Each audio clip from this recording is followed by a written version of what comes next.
Yun, ngayon nga pala guys, magluto tayo ng adobong Adidas. Maghiwa na tayo ng sibuyas at bawang. Tapos maglagay na tayo ng mantika sa mainit na kawali. At isunod na natin yung sibuyas.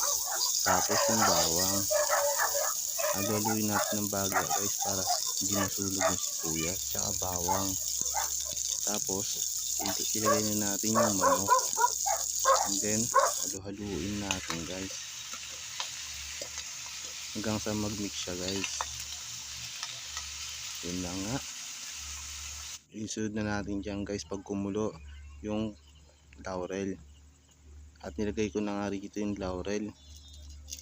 Sinod ko na rin yung paminta. Pag-tandem na yan guys. Ayos yan. Perfect to guys sa